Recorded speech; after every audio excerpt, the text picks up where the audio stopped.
Okay, students, welcome back to another session. Here is our today's class lecture. Hope you're able to see the board. You're able to write the things. You're able to find this things present. Able to see, right? Able to see, right? Just one or two times can give me some text. Yes, right. So, shall we straight away start this? See, look at this question. This is the thing what we have. Some kind of experimental approach, EXP, experimental approach to what? To do the determination of Young's modulus of any wire. There is, we are talking about Young's modulus, right? Young's modulus is defined as, if you define the definition of Young's modulus, it is defined as what? Sigma by epsilon. What is sigma? Sigma means stress, epsilon means strain, which is in terms of lengthwise, tensile stress by longitudinal strain. Tensile stress by longitudinal strain, right? Now, for any kind of a wire, what do you mean by Young's modulus actually? Young's modulus is the ratio of stress by strain. It is going to be different for different kinds of materials. Young's modulus of steel is different. Young's modulus of copper is different. We'll write subscripts. Young's modulus of iron is different. Young's modulus of gold is different. Accordingly, different materials is having different kinds of Young's modulus values, right? And these values are already provided in the textbook for numerical purposes. We'll not be able to, we should not, no need to do or no need to solve all the Young's modulus problems. Scientists or some kind of research works did by other people already provided values for this. Now we are just verifying these values. We'll not be doing much on this. I mean to say, different types of materials will be having different types of Young's modulus. And what this Young's modulus actually talks about? What is the physical meaning of Young's modulus? Physical meaning of Young's modulus is that the way a material expands would be different for different. If this is some kind of a iron wire and if this is some kind of a copper wire, I'm applying equal forces on both of this. This is having a force of M. Will they both expand in the same form? Upon a copper wire, I give some force. Force is nothing but having some mass on that. M into G is a force. Applying mass on the one end of that is called as applying force. If you give same force on both the bodies, will they expand? Will they elongate equally? One thing we know that they elongate, right? Would they or will they elongate equally? Yes or no? Will they elongate equally? No, they will not elongate equally. They will elongate up differently, right? That's what it means. Young's modulus decides how much it is going to have elongation. Is the point clear? What is Young's modulus talks about? In a simple form, if I take iron wire of certain length and same dimension of rubber band, apply force on that, it is very clear that rubber band expands more, whereas iron expands less. Young's modulus of this is more, Young's modulus of this is less. Clear that? Clear that simple thing? Different materials will have different Young's modulus, one thing, first point. Now, just simple experiment, nothing much to do. You can do practically also. You can try this experiment practically also. Likewise, how you did experiment for acceleration due to gravity, to determine time period of acceleration due to gravity, what you did, you can do in the same way.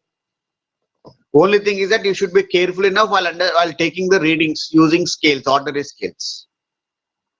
Is that clear now? What is that we are doing in this class? In this class, we now do some kind of an experimental setup to determine what? To determine Young's modulus of any kind of a wire. What wire it is? It could be any wire. It could be iron, it could be copper, it could be steel, whatever it is. It could be anything else. Is the point clear?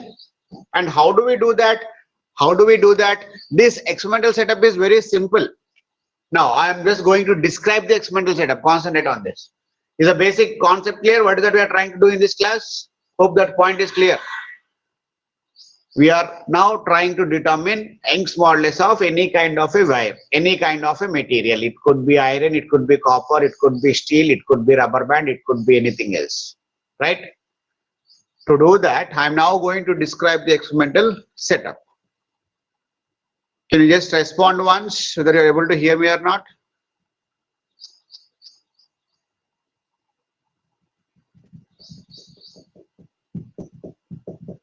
Here, sir. Okay. Yes, sir. Okay. Okay. Srilata. Yes, sir. Audible, sir. Okay. Right. Right. Right. Now see the description. Experimental. Okay. I'm just describing the experiment. Right. Vinod Machala. Right. Right. Now listen. Experimental setup to determine the Young's modulus of a wire consists of a roof, common roof, upon which two materials, two different materials, upon which two different materials of same dimensions are suspended. This is a fixed roof. From the roof, two materials. What kind of materials? Two different materials. One metal is A, another metal is B. A means copper, B means steel. A means iron, B means different, means two different materials it is. Suspended from the same roof. But what is that we have identically? Identically, we have both of these to have same lengths. Length of these two materials is same, and diameter, this kind of a material I have suspended. This is the what? The thing what has been suspended. Length of both is same, L, and it is going to have some kind of radius also attached here, this part. And that radius is, I'm supposing, for both to be same. Different materials having same dimensions in simple form. We are suspending two different materials having same dimensions. One is made up of one material, other is made up of other material. Is these 3 points clear? Both are having same length and both are having same radius. This is first part. Second point is that you have notes given for this, not to bother much about this, right? Right, clear. Right. Second point is that first wire A is called as reference wire. What is first wire called as? First wire is called as reference wire. Second wire is called as experimental wire. This is reference wire. This is experimental wire. What does it mean? Reference means some kind of standard thing. Experimental is we need to find the value of this. This is the thing whose Young's modulus is to be determined. Experimental is the one whose Young's modulus is to be determined. Reference is taken for some kind of standard form to make the observations. The second point clear? So the third point is that upon the reference wire, a millimeter scale has been arranged. Upon, this is a scale. Upon the reference wire, ordinary scale, and this scale has been designated as capital M. This scale has been designated as capital M. Upon the reference wire, an ordinary scale has been fixed to that, and both the other end of these wires are being given some kind of pan arrangement system. Some kind of pans are placed. Why do we use pans? We use pans to determine, to add weights onto that. For the reference wire, we are making use of a scale, and for the pans, and on the other end, we are making use of the pans, so that initially both these pans are given equal weights. Both these pans are given equal, let's say 100 grams and 100 grams. Thereby what happens? The stiffness of these wires would be same. If you don't give any weights, this may be shrinking to somewhat shrinkage may take place. To make these wires to be more stiffer, we add some weights in these pans. Hopefully you can understand this. Right? Now, this scale would be present up to like this, bigger scale it is. We are attaching this, accordingly it goes like this. beyond the back of that pan, you find this arrangement of scale. Now, at the bottom end of this experimental wire, there is a pointer which is pointing out onto the scale like this. At the bottom end of the pan or the wire, or just above the pan, at the joint of these two, there is a pointer attached to this. Can you understand why are we doing all this? See, to use this one, I want to determine Young's modulus of this wire. Let us say the Young's modulus of X. This is a wire which is unknown, whose Young's modulus is to be determined. Y of X is equals to, it is sigma by epsilon naught. Young's modulus of X is equals to, sigma means what? Force per area by change of length by original length. Original length is already known. Original length is already known. Area, because radius is there, area pi r square is also known to us. Only unknown things are what? If I modify this formula, y of x is equals to fl by pi r square times of delta L. Fl by, or f can be replaced by m into g also. mgl, f can be replaced by, I'll write bigger words, mgl by pi r square times of delta L. Now, in order to determine Young's modulus, you should know these things. In this, how many things we know? We know the value of pi, we know the value of r because we have taken the radius, we know the value of g, we know the value of L. What are the things unknown in this? What are the things unknown in this? There are two things unknown in this. What are they? It is capital M and delta L, right? Capital M is unknown, delta L is also unknown. Now, what is that you need to do from this experiment? It is a simple thing. What you have to do is that you give some mass onto this capital M, say 100 grams. And once that mass is used, you must check out how much this pointer is going down on the scale. For some amount of mass capital M, that would definitely result in change of position called as delta L. Yes or no? I want responses.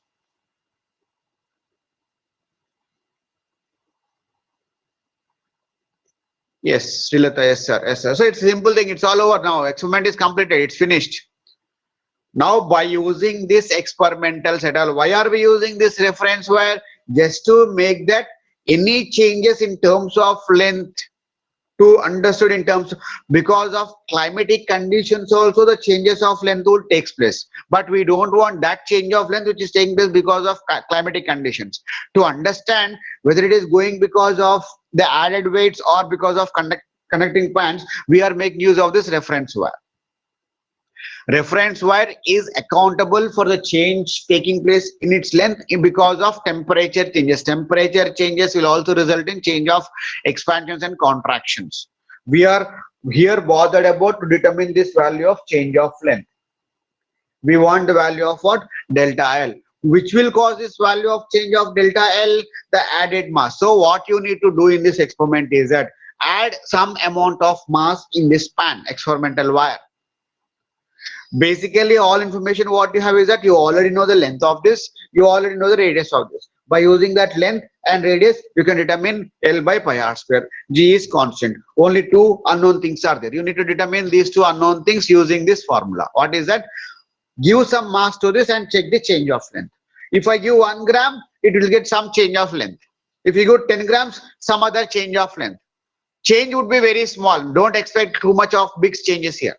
Change would be in terms of very small values, in terms of millimeters, 0.01, 001 sizes. Millimeters, 1 into 10 power minus 3 meters. Small change would take place.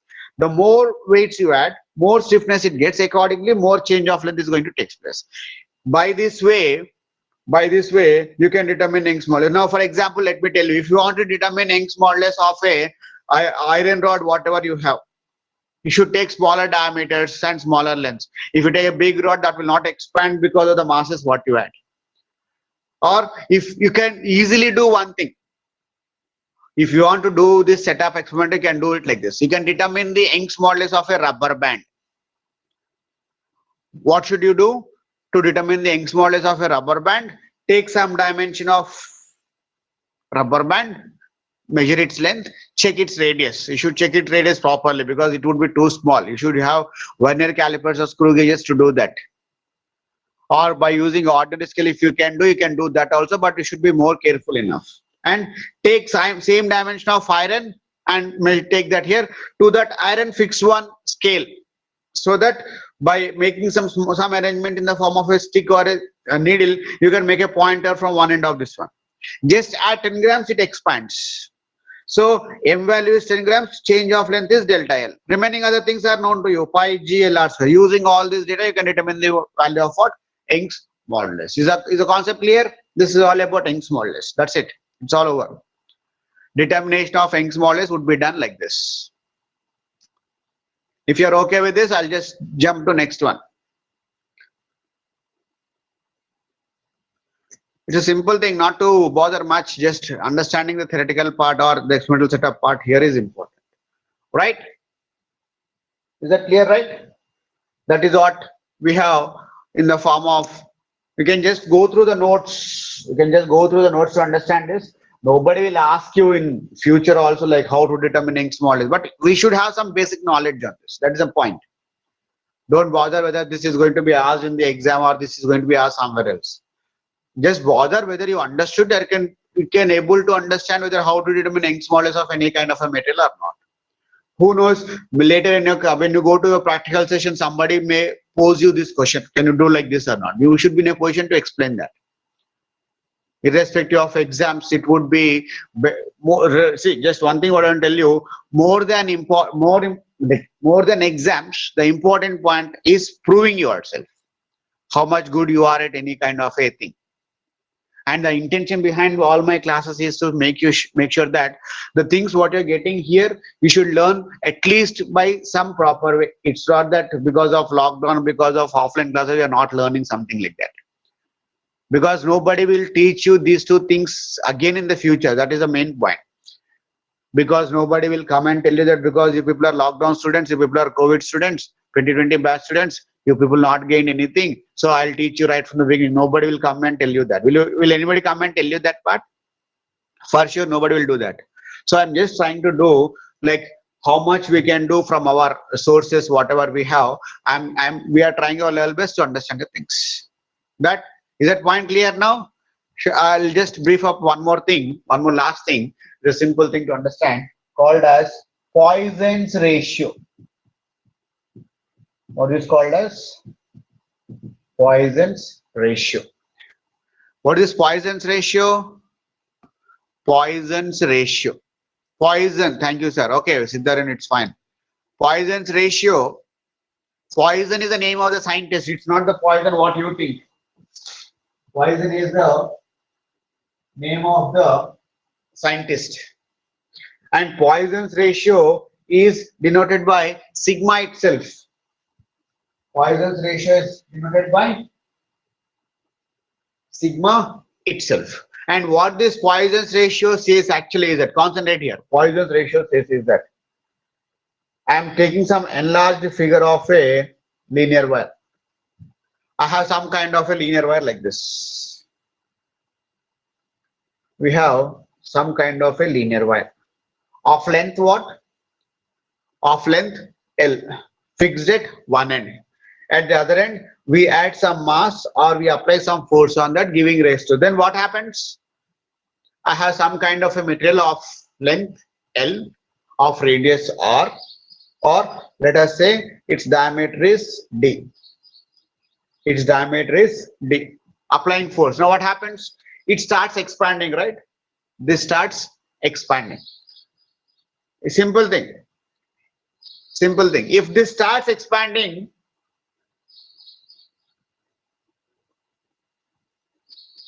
two things are taking place clearly. What are they? One is elongation of the length is taking place,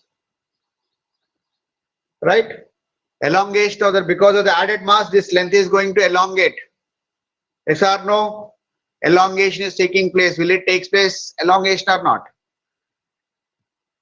No responses.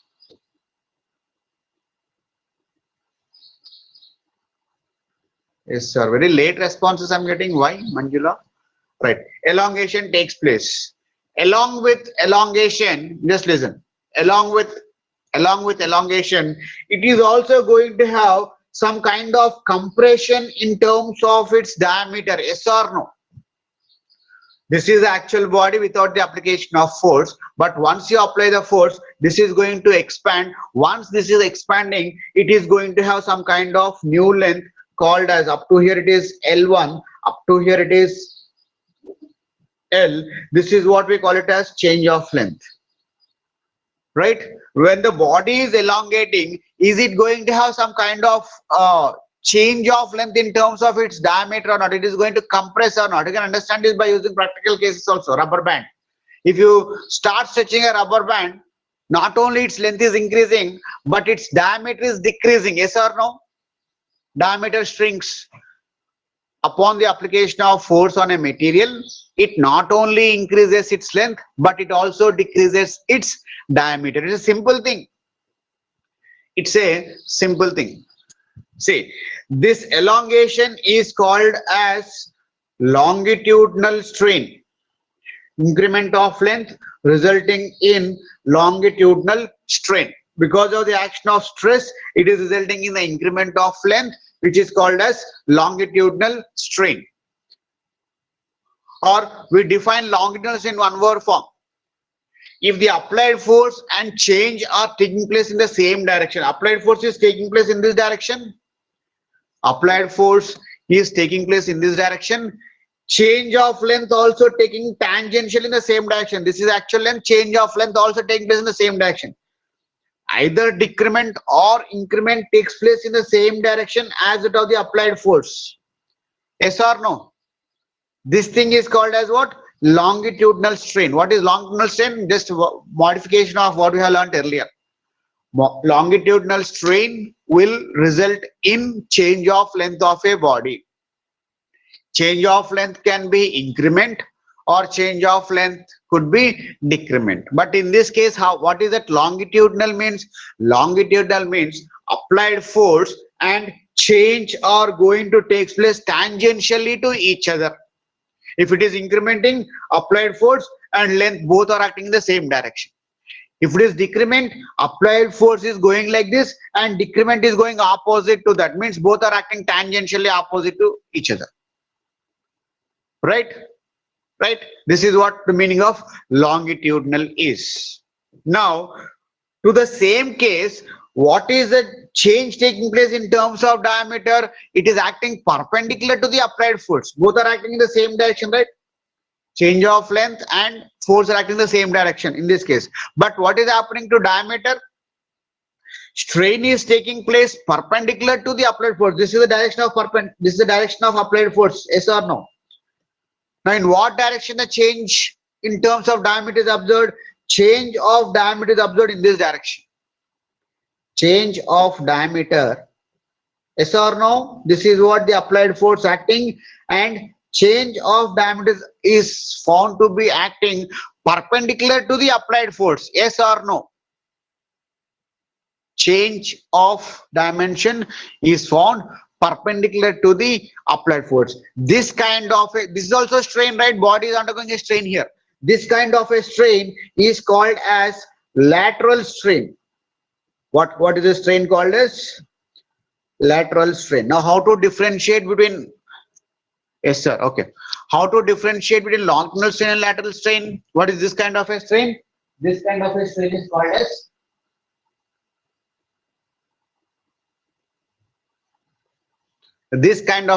called as lateral strain. Now the question is, what is longitudinal strain and what is lateral strain? What is longitudinal strain and what is lateral strain? Longitudinal strain is the one in which both applied force and strain takes place in the same direction, not perpendicular to each other. Lateral strain is that in which applied force will be having strain produced in the perpendicular to its direction. if the strain developed on a body is perpendicular to the applied force, then that kind of a strain always causes change, right? But in what direction change is taking place? In the during the elongation, changes in the same direction as that of the applied force. But during this internal changes of the diameter, what is happening? To the applied force, changes are taking place in a perpendicular direction. Are these two perpendicular or not? Shrinking is taking place like this, force is applied in this direction. Force is applied like this, shrinking is taking place like this. Accordingly, that kind of a strain is called as what? That kind of a strain is called as lateral strain. And Poisson's ratio is defined as the ratio of lateral strain to that of the longitudinal strain. Poisson's ratio is defined as what? Lateral strain to that of the longitudinal strain. Poisson's ratio is defined as Poisson's ratio is defined as the ratio of lateral strain to that of the longitudinal strain. This is definition clear? To define lateral by longitudinal, it is simple. Poisson's ratio is defined as lateral strain and longitudinal strain. But you should know it is a ratio of two strains only. Remember this point. It is a ratio of two same strains. Earlier we defined ratios of stress and strain many times, but now we are discussing what? It is a ratio of two strains. Which two strains it is? It is a ratio of lateral strain to that of the longitudinal strain. What you should know that difference. Hopefully I think you got this difference. Accordingly, it is denoted by sigma. It is defined as the ratio of lateral strain to that of the longitudinal strain. How to put this in mathematical form? Sigma is equals to, can I say that lateral strain is equals to delta D by D? What is delta D by D? What is delta D by D from this figure? Change of diameter by original diameter. Original diameter is supposed to be D, here it is. Original diameter is D, and because of the applied force, it is now shrinking to some extent. New diameter is, change of diameter is delta D. New diameter is D1, ratio, the difference of this is called as delta D. Lateral strain, change of diameter by original diameter. Longitudinal strain, change of length by original length. You can understand this. Change of sigma is equals to lateral strain, ratio of lateral strain. Again, strain is the ratio of two things. Change of length by original length. Change of diameter by original diameter. By longitudinal strain, change of length by original length. How can you modify this? Sigma is equals to delta D by delta L, delta D by delta L into L by D. Can you write like this? This is a formula for Poisson's ratio. In general, can Poisson's ratio value be more than 1? Because it is a ratio of delta D. When compared with this length change cannot be much. This is small, this is large.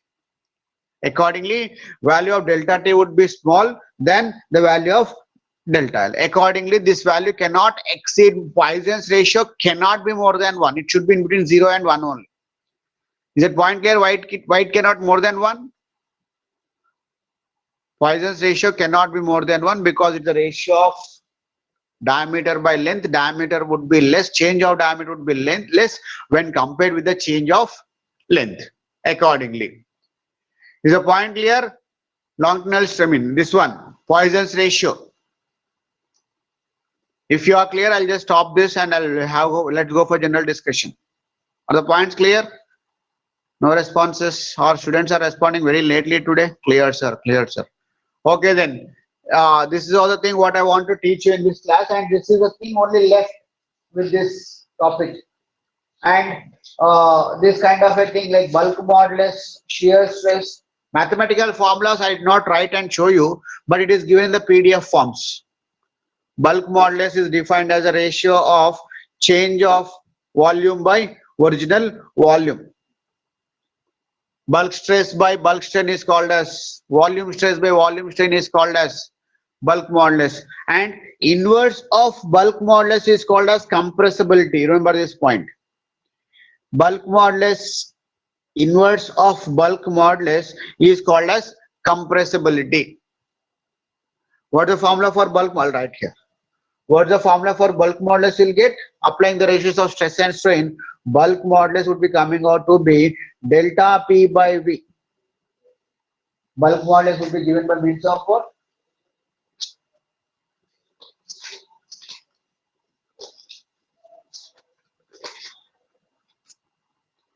One second, I'm coming back.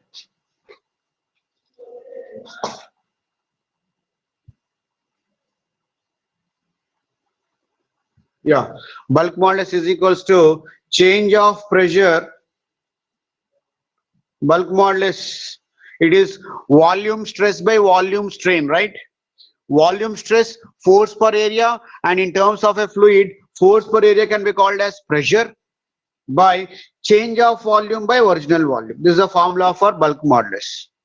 Ratios of volume stress by volume strain is called as bulk modulus. Aerial stress by aerial strain is called as shear modulus. Longitudinal stress by longitudinal strain is called as Young's modulus. Three kinds of modulus.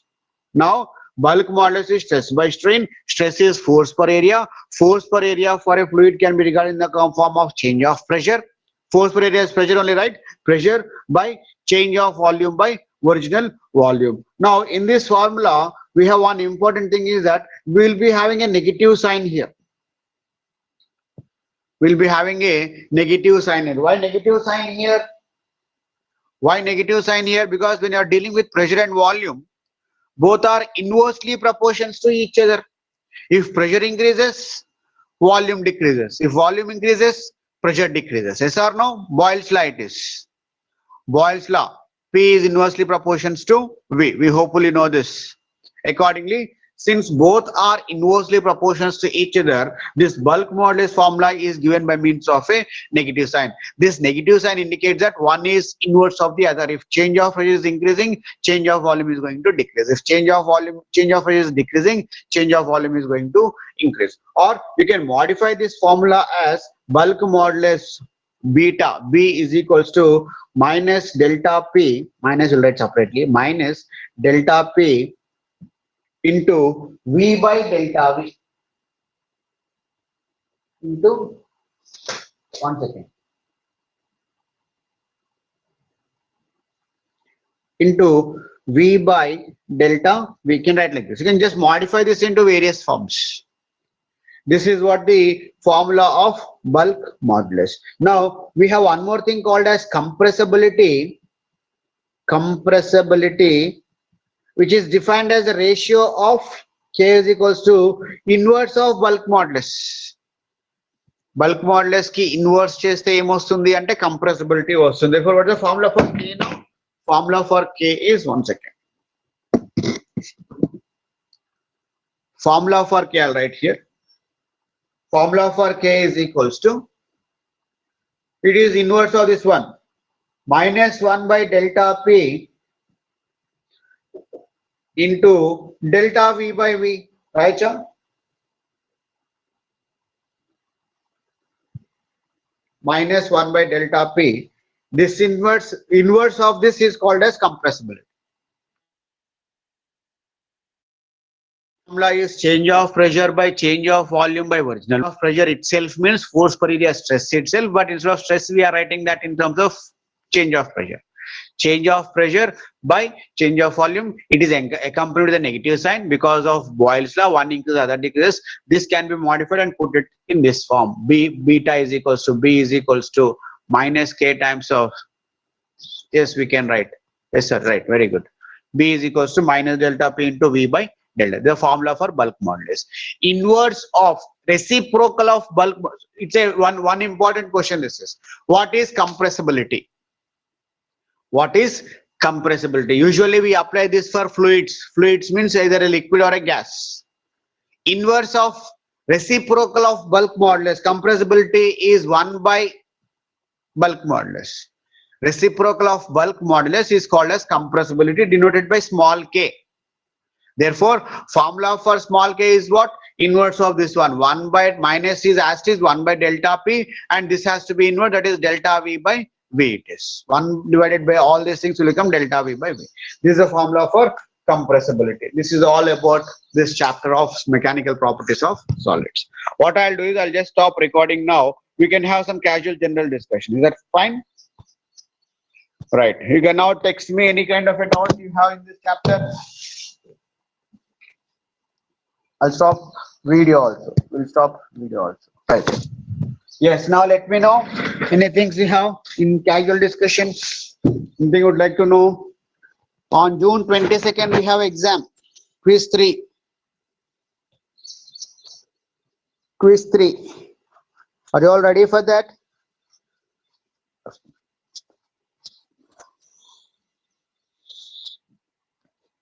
Why we are getting very late responses today? Is there any problem with audio issues? Yes, okay. What you people do is that just go through the important points at the end of textbook. Key points will be there at the end of each chapter. In that all the formulas will also come together. In that all the formulas will also come together. Just recap. Go through all the formulas. Fine. And in today's class, we have seen three things. We have seen three important things in today's class. What are they? Determination of Young's modulus for any wire, Poisson's ratio, and bulk modulus. And one more thing I forgot. Lastly, we have applications of solids. That is where we are using this, and you can ignore that. You can leave that. Like why applications in is that real life cases where we come across why bridges, why pillars are of specific shape and all. To avoid this stress and strain, we follow all that. Right? You can just ignore that application because there would be some mathematical formula involved which is not possible to make you understand using this. Up to here, what is been taught, if you learn that, that is sufficient. Applications is that what is been left out, you can ignore that last thing that is not needed for us. Clear? Okay. Shall we conclude the class now? Or you have anything specific, you can ask me. If you have any specific issues, you can ask me. This is actually yesterday's class. Yesterday I was busy, so I could not take class. I have taken yesterday's class. If you have nothing to come out, I'll just close the session now because it's also getting okay. Then take care, all of you. Stay safe, stay happy, stay healthy. See you next class. Okay, Ruchika. Okay, bye. Bye, all of you. Take care. Seema, Tabassum, Ruchika, Srilata, Namita. Okay, sir. Bye. Gaddam Ruchika. Okay, sir. Thank you so much, Simon and Amrutavalli. Thank you, sir. Every me first time watching. Where is this Amrutavalli? Stay home, stay safe, sir. Right. Thank you. Siddharan. Okay, sir. Thank you. Okay, then all of you take care. Bye bye.